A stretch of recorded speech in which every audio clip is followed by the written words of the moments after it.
In this episode, we take a look at what's going on with the Manosphere and consider why there's so much focus on masculinity in our culture these days.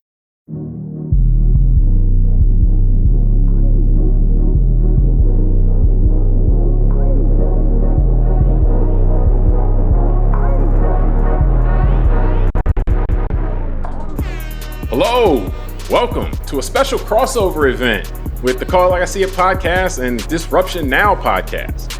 I'm James Keys, and joining me today is a man who is not here to gas anyone up. He just calls them how he sees them. Tunde Ogunlana.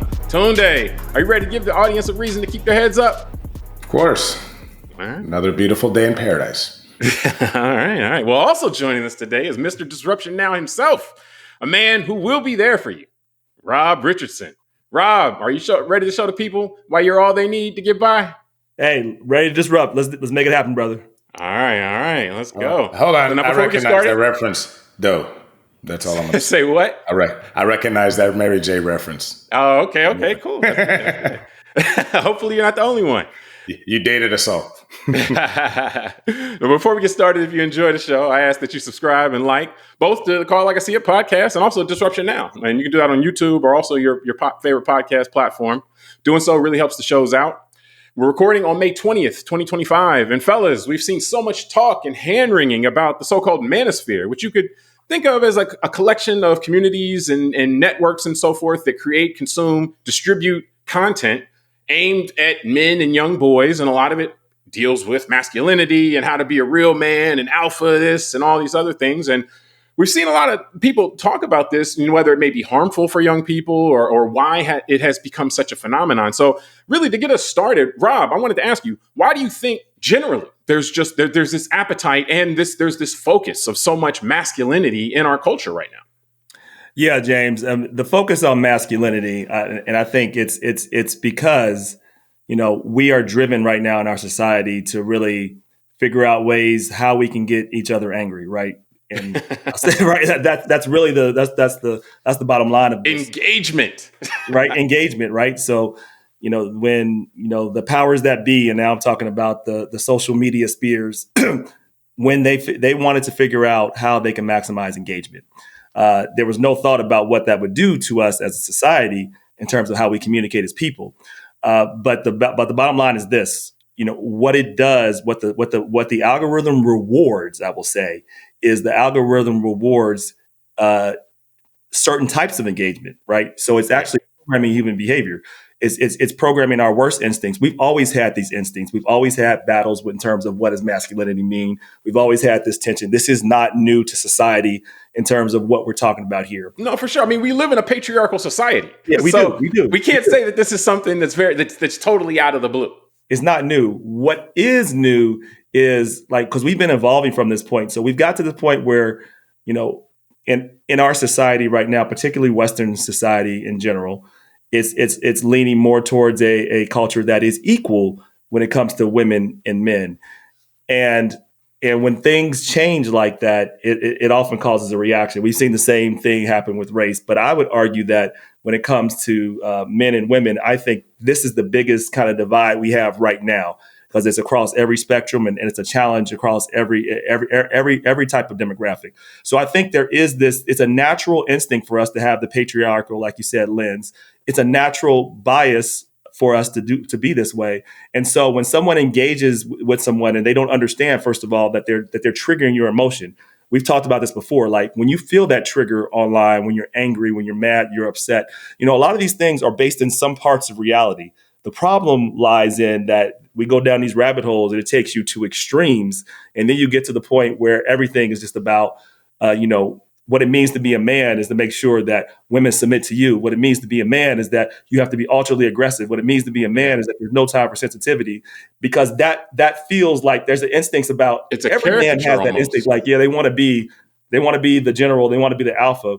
And what they don't realize is that they're being exploited by these people that are pretending to say that you're an alpha, and they're really making you a beta to follow their content. So we don't understand that. Well, you have to create a caricature basically of masculinity, right. And then that is something that sells well. It seems right. Like. And I'll say it's interesting you brought up the idea of backlash, like, because we've seen Dr. King, talked about how anytime there's quote unquote black progress, there is a white backlash. Is something you can observe throughout United States history. It's interesting you frame this in terms of, which you could definitely see if this is following a Me Too movement, then it definitely could be seen as a backlash, so to speak. Tunde, what you got on this, man? What do you see? I was going to say, is why there's so much focus here. No, it's just to piggyback on what you guys are talking about. I mean, I think, first of all, Rob brings up something great, which is the incentive structure of our current, let's say, information networks. So let me just put it in a broad term that way. But to speak on what you guys are talking about, I wrote a note as Rob was talking that says egalitarianism. But it's interesting. I didn't think coming into this conversation about equating this with some of the other areas we've seen, let's say, in the majority group, feeling pressured in our society because they've been asked to treat others equally, right? Yeah. And we've learned that some people, when asked to share, they look at that as oppression. Yeah. So it's not so I that's what I'm saying. I'm agreeing with you guys and actually seeing it through this kind of greater lens of other areas of our culture as well, because it's kind of the same thing with us men, right? With the Me Too movement, and not just Me Too movement, let's say it's since the start of modern feminism in the 60s all the way to Me Too, what have us men in a patriarchal society been asked to do? Is just share, right, the spoils of our society with women in a more egalitarian way. And we know all the stats about the glass ceiling with income and all that other stuff, right? And so my point is that it made me realize as you're talking, Rob, is like, yeah, you're right. Like, for some men being asked to do certain things that would either be seen by others, like the three of us, as respectful towards women, maybe chivalrous, maybe whatever, they look at that as being somehow that they're a victim of something, right? That they're being oppressed and they're being told they have to do this or that. And I just, like you guys are saying, I'm realizing, man, that's going on a lot in other pockets of culture as well. But obviously the manosphere has a way of playing on that emotional need for some to feel like the reason why they're in their position and their position in this life that they might not like is because it's someone else's fault. And as we're talking about, the manosphere gives a great outlet for men who want to blame women for all their problems. Which like it was brought up already, like is not some new impulse, so to speak.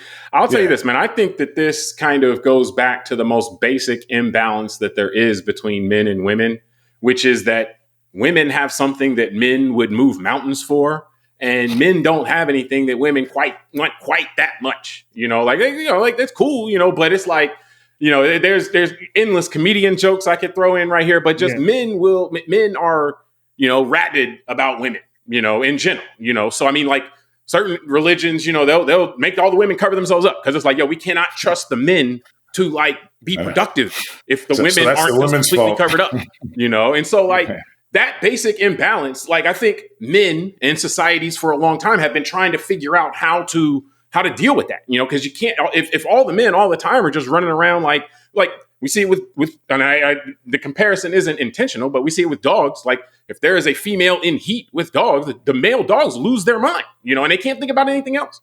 And so I think that basic imbalance kind of is the root of a lot of this, where it's just like men think about women and think about certain things about women a lot, and so then how do we deal with that from a societal standpoint? I think that the appeal of the manosphere is in two things, where in the masculinity, one, in times when, there's upheaval in society, change in society, I think change was already mentioned, people who are just naturally more fearful, or in a time of their life where they're maybe more insecure, naturally cling to known hierarchies. And so there's just going to be an audience, like right now, society, there's been upheaval, and young men we know are particularly drawn to this stuff. And that's a time when men are in a time of insecurity. So it makes sense why those people might be more prone to try to find and cling to hierarchies that exist already.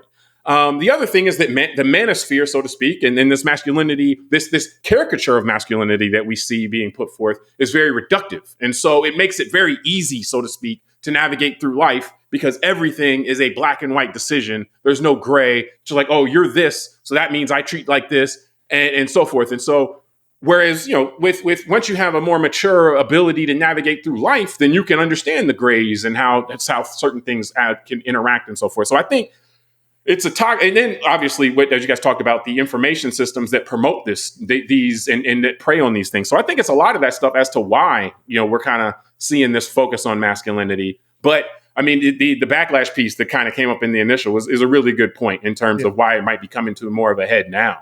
Yeah, if I can, James, I think there's one other thing too, and I want to preface this. I'm going to give signs to all the men listening out there, so you'll know, so you'll have warning signs if you're headed towards an incel life. Okay. Yeah, so that's part of our reasoning. I think part of the problem too is you mentioned it kind of, that men have always obviously wanted and valued women. That's just the fact, right? But now we're in a stage where it's men know about all the women they're not getting. Yeah. Number two, men don't know how to actually talk to women they can't talk to as a general point, right? So like there's a lot of reasons for it, but part of it is how we're socialized. And so like we've got to this point where a lot of men don't know how to actually talk to women. So I want to help everybody out, a little bit of comic relief, but I'm going to give you some signs if you're headed towards an incel life. And then we're going to talk about how to avoid it. All right. So here's some signs. All right. Ready? Drum roll. We can get it. Sign number 1. You think paying for a date or opening a door for a girl is somehow oppressive and you're simping. Sign number 2. When you go on a date and you happen to get a date with a young woman, your first conversation is about submitting. Do you know how to submit to a man? Do you know what that means? Are you ready to submit to a man?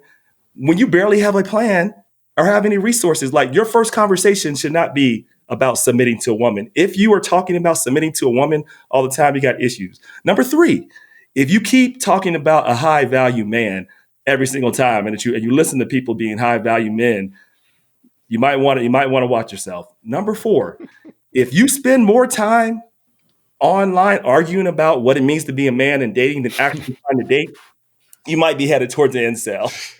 Number 5. Oh, man, right. How many do we got, man? Right, we got the last. Pull a Letterman out on us? Yeah, I know, right?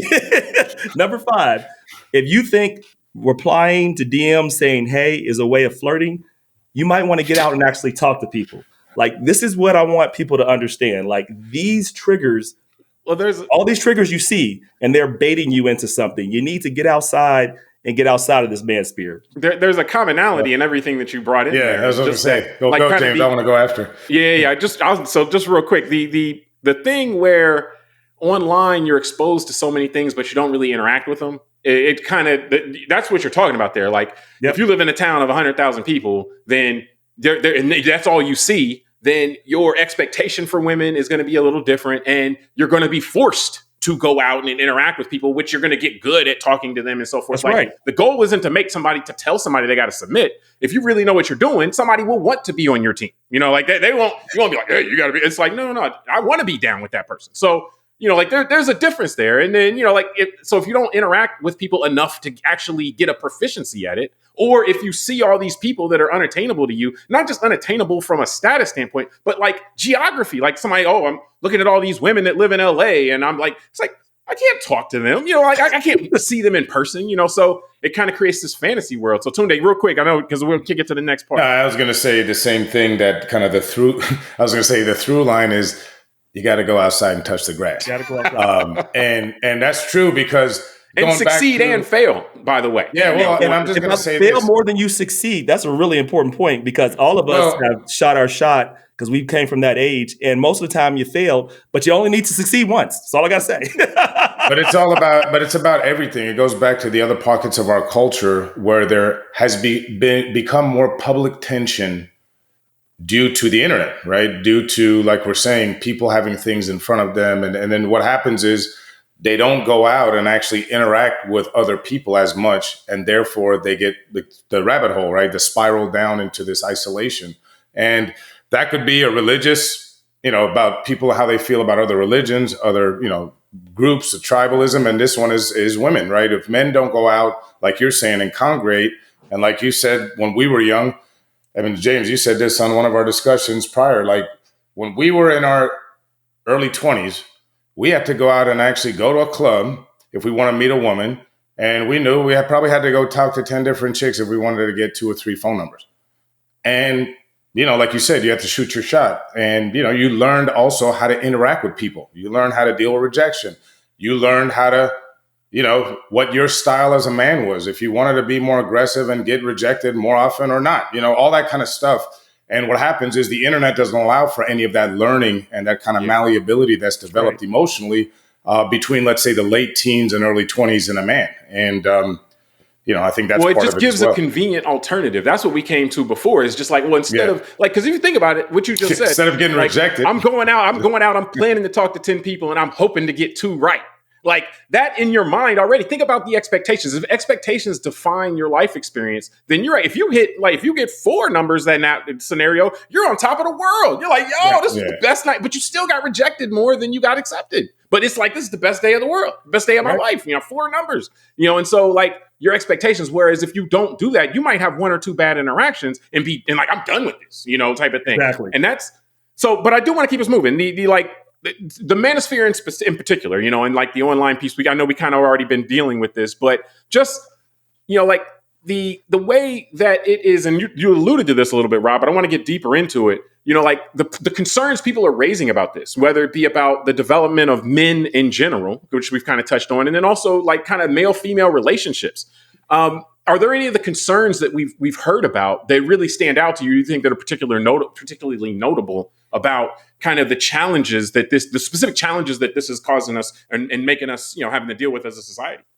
All right, trigger alert coming. I'm going to say this. All right, the most pro-feminine thing that can be done is to figure out how to help isolated young men.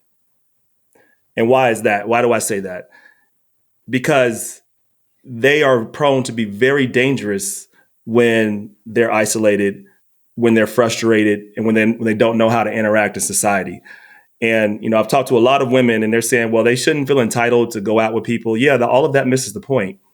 What we need to do is figure out how we can reach these young men. So this is the part where testosterone is very dangerous. We need to give it a path to walk down, not just let it go. That's right. And of course, boys have to have discipline and all those things, but we have to look and understand this problem. And then with social media now and the information networks, like we are now, it's easy to actually create somebody that might feel a little bit lonely at a moment. We've all of us have been men and have been frustrated at a time with an experience we've had with the opposite sex. Like it's happened. It is part of life. Yeah. But what this information network does to you now is it makes it feel like this is happening to you because they're against you, because these women are doing something to you, and it feels real. And we've seen that have political consequences. We've seen that have relational consequences, in that when people are listening to these people in the manosphere, they go out on dates trying this stuff and they're surprised when it doesn't work. I mean, this is like, we have to. Well, not just that. I think it's in women's interest to actually want to help young men. In that issue, though, and not to cut you off, but it's not just a surprise, but sometimes it becomes violent, or sometimes there are other antisocial behaviors that follow when these unreasonable expectations don't work. Correct. No, that's a great point. And I want to say, like, well, people say that's just up to men to get that together.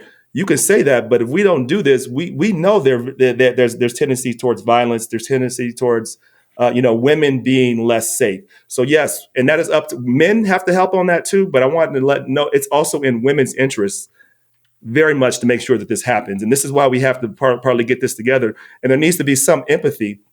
So from the other side of this, you'll hear the extremist point with from how people view men. And there is that point out there as well, that all men, that when we hear people say toxic masculinity, right? I don't like that term because it's assuming that masculinity is toxic. It is not, right? The problem is, like, people, the manosphere has changed what it means to be masculine, but we also don't, but it's also not helpful if women are just attacking masculinity as a problem. It is not masculinity is not a problem, and femininity is not a weakness. Yeah, let me jump in there, because one of the things, as you say that, I think it's a great point about the use of the term toxic masculinity, because I think one important thing as a society that we're probably working through right now, meaning the greater United States culture, is the definition of masculinity. And that clearly is morphing. I think there's a lot of reasons for that. I think one is cultural change, to James's point, creates some fear amongst part of the population. And we see it, as we've mentioned, at other pockets of the culture where that fear can cause people to retreat from other people and kind of dig more in their heels and have that victimhood mentality a little bit about why they're in their station is someone else's fault, why things aren't so good in their life. And I think that's what we see with a lot of men. But I also think part of this, and I want you guys to get your guys' opinion on this, like we have a different type of leadership culturally right now than we've had during at least our lifetimes, where we have both in politics, business, we've always had it in entertainment, but I think more so on the business and political side, where there is more of a machismo kind of macho type of thing. I mean, we have a current vice president that in the campaign last year was calling people childless cat ladies, and that wasn't right, trying to have some idea of how women should be, and they should be having babies and all this, and women that don't have babies should be judged a certain way. We have people like Elon Musk, who's a cultural figure leader in business, who has 100 kids potentially, from what we hear now. So I think there's also some of that where a lot of men who other men look up to in our society now have been behaving this way. And I think leadership matters. And there's a segment of the male population that has been following those leaders.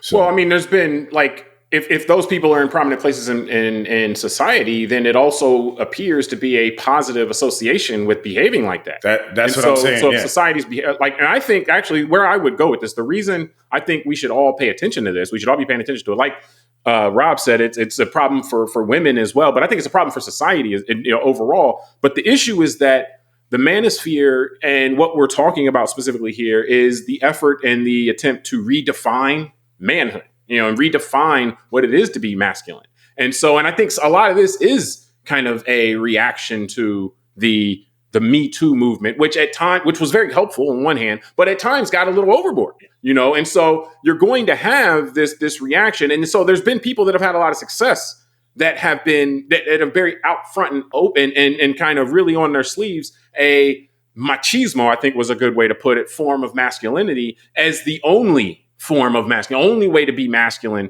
is this and that. And I think some of that comes to the rest of us guys is to be able to demonstrate other forms of masculinity. Because I look at a lot of these dudes and I'm like, these dudes aren't masculine. Like Mark Zuckerberg's like, yeah, we need more masculine energy. I'm looking at dude like, man, nah, man, you don't have masculine energy in my nerd, no, you're not. Yeah, you know what I'm saying? So like, I think that it's on like, where I would say I would look to men who are comfortable enough and confident enough in themselves that they don't have to wear their masculinity on the sleeves. But these other dudes don't be messing with though. Like it's not like I'm worried about these other dudes coming up on me. It's on people like that to stand up and be like, well, no, this is how you be a man. It's not about stepping on a woman. It's about protecting your circle, so to speak. And so I think those alternatives have to be made public as well. And we got to call out the people that are suckers posing as masculine because that gives them the armor for their suckerdom, That's right. Yeah. Well, that's where I got to jump in because I was going to lie. That Zuckerberg thing to me is the exact thing that I think we all need to keep calling out in general. Here's a guy worth $100 billion or whatever he's worth, right? One of the probably top 5 to 10 wealthiest people in the world, who has made it through this system that we have in this country as a man. And he's also hired and promoted all this woke stuff. Like Sheryl Sandberg, his right hand, is one of the top leading corporate feminists in America. So that's what I mean by like, whether it's, I don't want to name names, but just a lot of the men at the top of our culture right now who are popular are also at the same time, they want to claim all this manhood stuff. They're like victims at the same time. Like I really don't get it. Whining about how somebody it's like they're constant. Yeah, they're constant victims, and I just don't get it. Because to your point, James, I'm like, and that's what I mean. It's a cultural thing because we were raised at a time when our leaders were stoic. They, it was seen to be the masculine thing was to actually have discipline, self-control, right? Because that is part of the discipline was holding it down at home. Like most presidents had one wife, right? And they weren't out there philandering and all that and being proud of it because that was seen as undisciplined. And now we have the opposite where we have leaders in our country promoting men who've been accused of rape in other countries and bringing them back to the United States and celebrating them online and promoting this kind of I'll use that term, toxic masculinity, in my opinion, in terms of this I would aggressive. just call it just toxic behavior, only because toxic behavior is a better antisocial behavior. All right, and right. so that's where I'll just finish with this. Is like part of it. I'm looking at this like a visual. Who do we as a society want to promote as someone strong and masculine? Is it the idea of the Tibetan monk who's 65 years old and can fight off 20 guys on his own, but he's a quiet guy and reserved? Talk softly and walk with a big stick type? Or do you want to be the gorilla beating your chest and being like one of these, third world dictators that's always like, I'm the greatest and all this stuff? And I used to think, I was raised and grew up in a culture where looking at the gorilla beating his chest was something of like a laugh, like a caricature.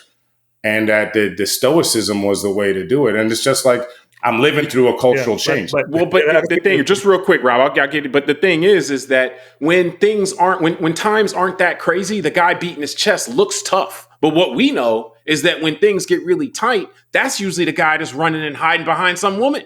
And whereas the guy who's more stoic, oftentimes is the guy that has courage to face up to whatever's going on and deal with it. And so some of it, to pull one of yours, it's like the Maslow's hierarchy thing. Like our society hasn't faced the level of adversity where people who beat in their chest get exposed as cowards. Because they can just beat their chest all the time. So I think we'll see that. But Rob, real quick, finish us up on this and we'll get to our last point. Just say this, like the richest man in the world, and some probably one of the most admired men in the world are doing the things that you're very toxic behavior.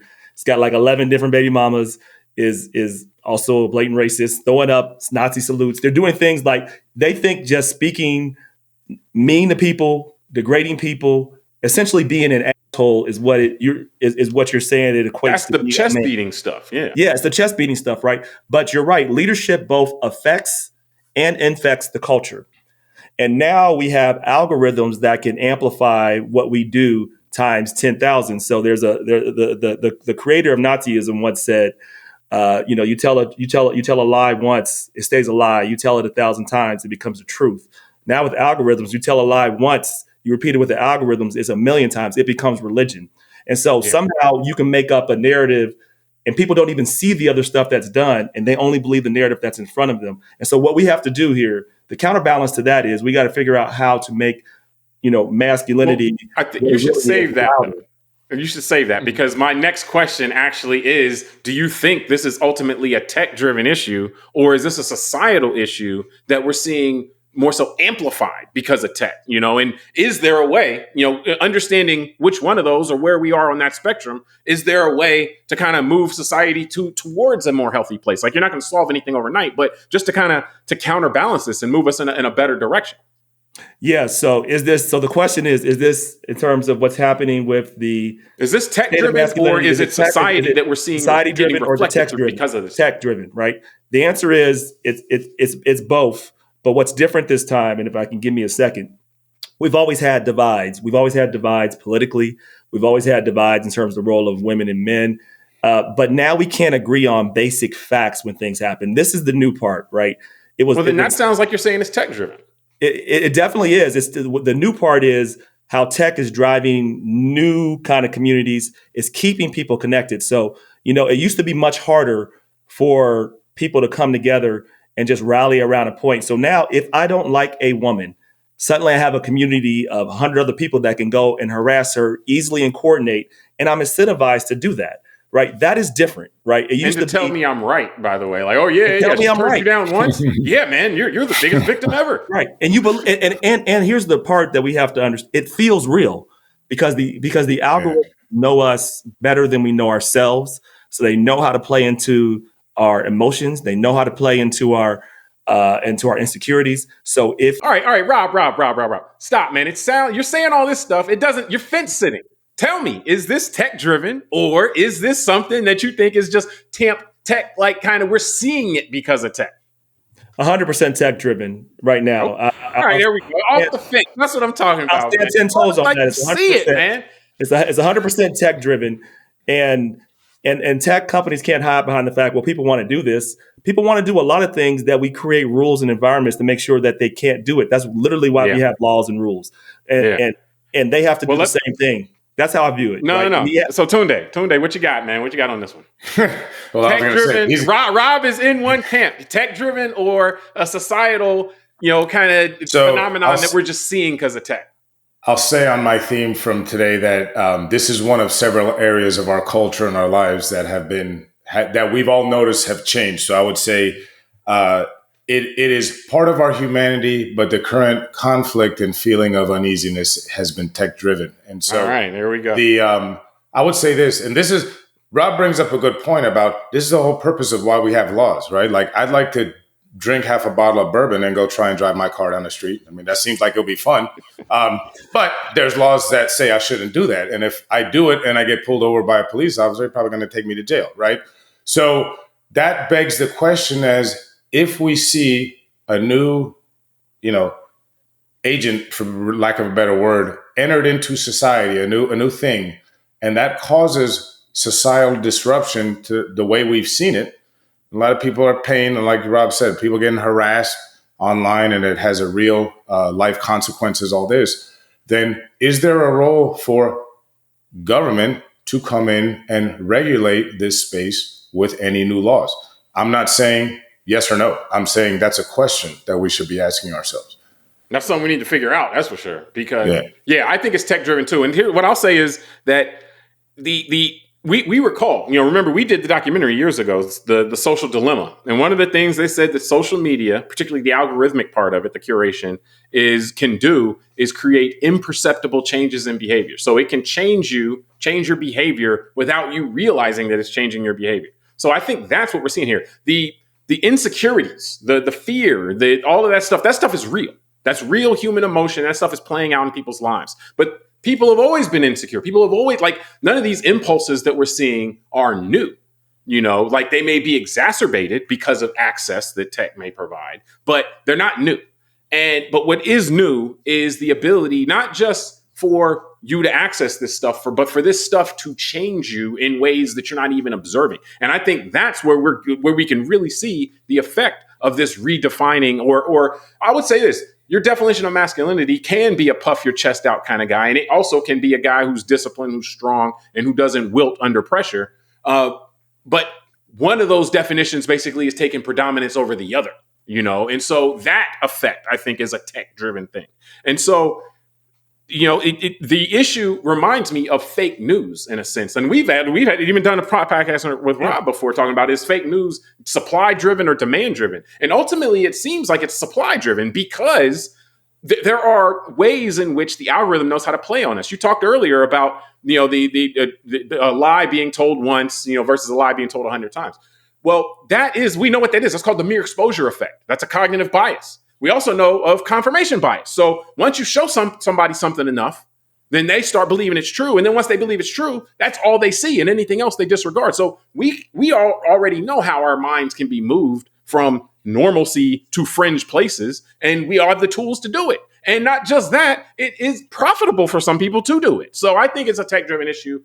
You got to get some way to, whether it be, you got to publicize your algorithms, whether there's limitations on how much you can manipulate people through algorithms. I don't know, but it's definitely an issue where every issue in our society now becomes something that gets exacerbated. Or I should say this, not every issue.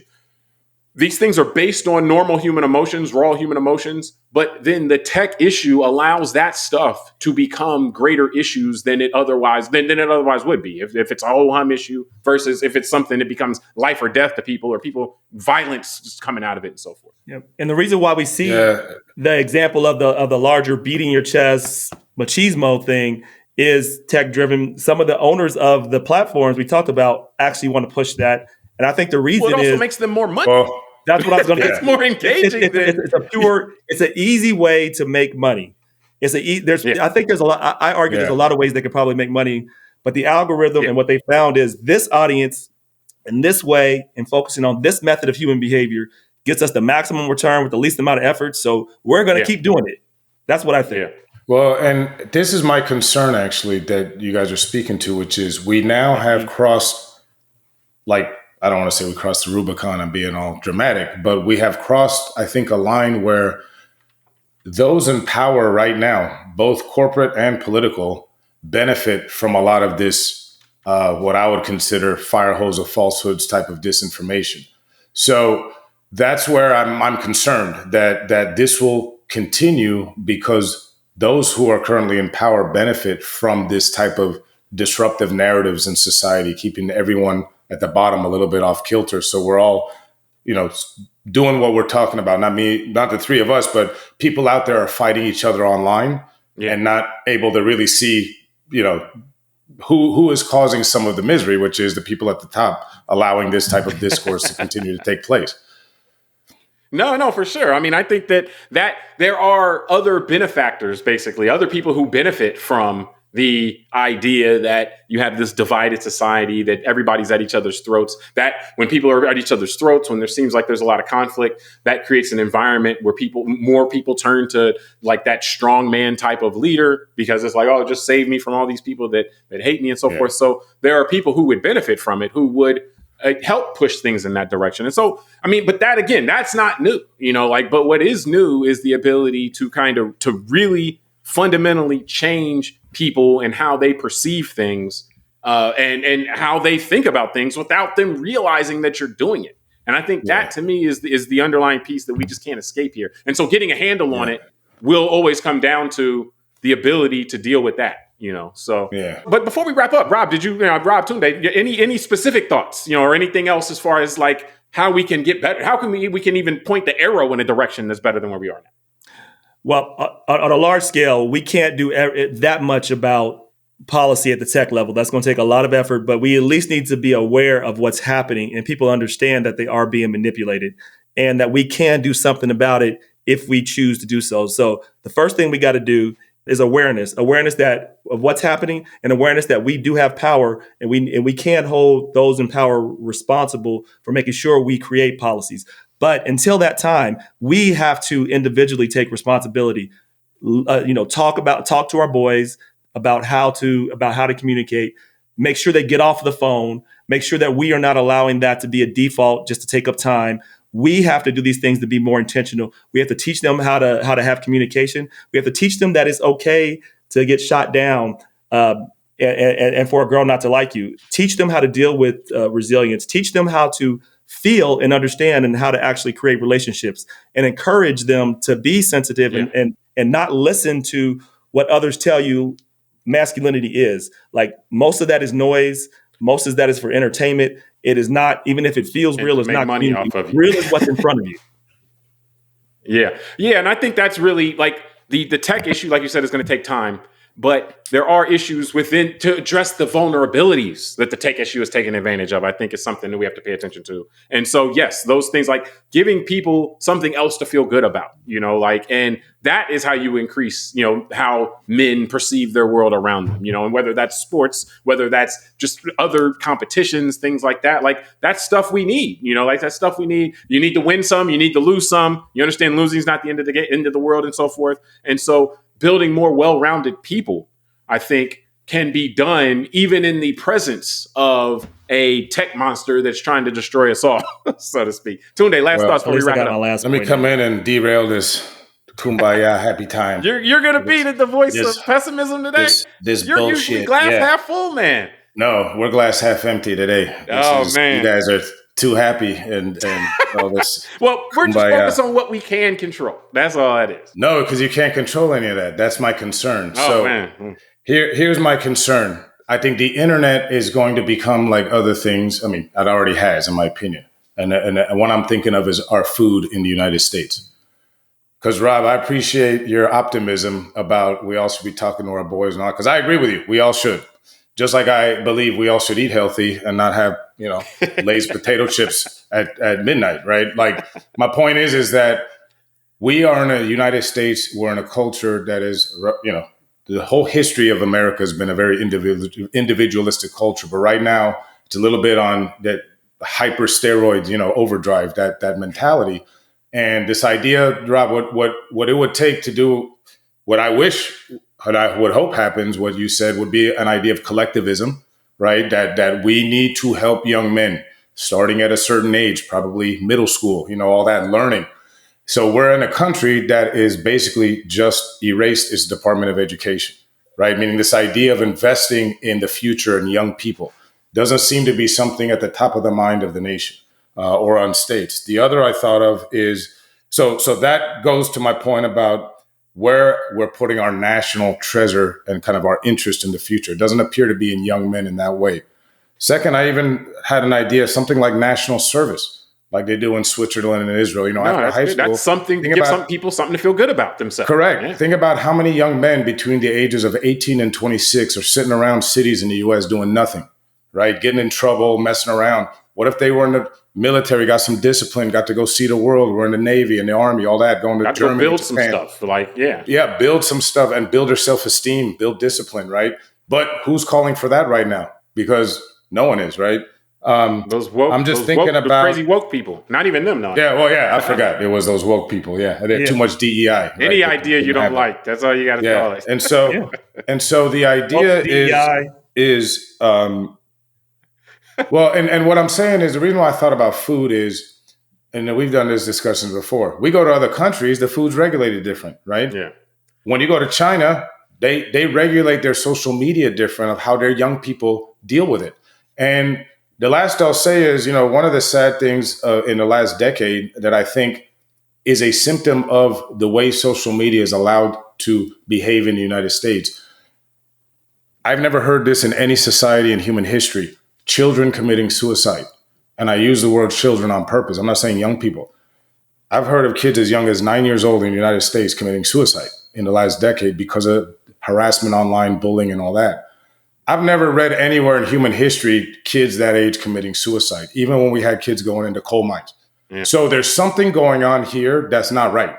Yeah. If you got little kids, 9, 10, 12-year-old kids, feeling like that much pressure that they got to kill themselves.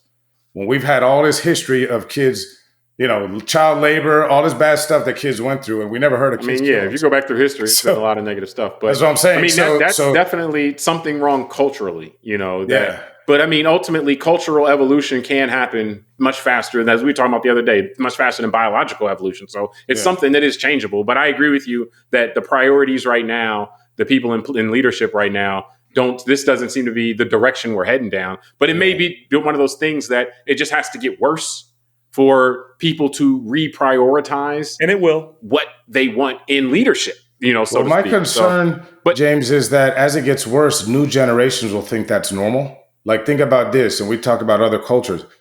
I'm sure maybe some lady one day said this burqa thing might go away one day, a couple 100 years ago in the Middle East, and it didn't. We don't know, because sometimes things get bad and they get worse, and then sometimes things get bad, and that creates the impetus for things to get better. I'm sure there were people in the 1700s that thought that America would never get rid of slavery, or something like that. So there are ways that society can improve. Some people as we talked about, calling it out, turning people's attention to it is probably the first step. So that's kind of where we are in the stage now. We're at step one. So hopefully things can move and progress to a better place. But we appreciate everybody for joining us on this episode of Call Like I See It, crossover with Disruption Now. Definitely, again, check out both podcasts. Rob puts out content on Disruption Now. Tunde and I here on Call Like I See It podcast. And we appreciate everybody for joining us on this one. Until next time, I'm James Keys. I'm Tunde Ogunlana. I'm Rob Richardson. All right, we'll talk soon.